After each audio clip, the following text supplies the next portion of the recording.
Hello everyone, welcome to another brand new video. Today we are going to learn how to completely remove incognito mode from Google Chrome. So this is our Google Chrome interface. If you just simply go to the right hand side and click on this arrow, you will find that we have new incognito window. I want to, or you guys want to, remove this incognito mode completely. So in order to do that we have to follow some very simple steps, which is just go to your keypad and click on Windows R, and you will find this. You will just click on write down regedit. Click on OK.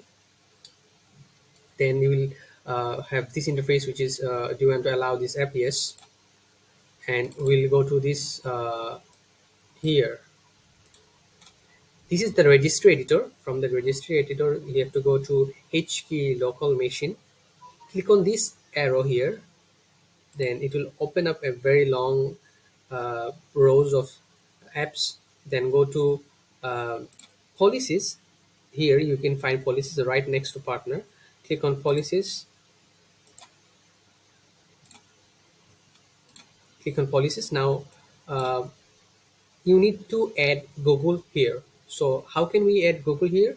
So we will just go to policies, click on right click on our mouse, and we will click on new key and write down Google. Press enter.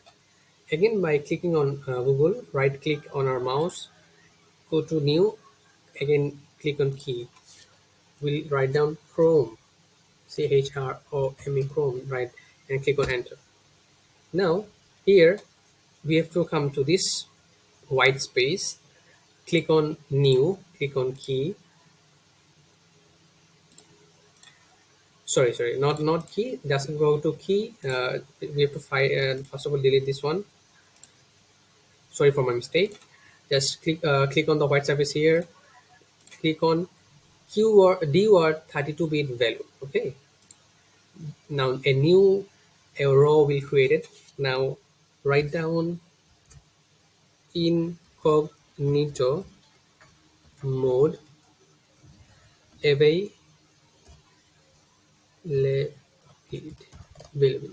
So you have to notice that I have write down these three letters in capital, and you need to have this correct spelling.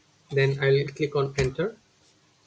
Okay, then I will click on modify, and you will find this interface. You will see that the value data is 0. I will write down the value data to 1 and go to OK. Okay, so within very simple steps, you have just removed incognito mode from your Google Chrome. You need to restart your laptop or computer in order to remove the Google incognito mode from Google Chrome. As if I just restart, if I restart, then my screen share will automatically be stopped. So I'm not restarting it. The one thing is that you will find new incognito window here, but if you click it, it will automatically take you to a new interface of Google Chrome. It will not go to any incognito mode. Okay, so within a very simple steps, you can easily completely remove incognito mode from Google Chrome. And if you like this video, please like this video, subscribe to our channel, and comment down below what kind of video you like from us. Thank you.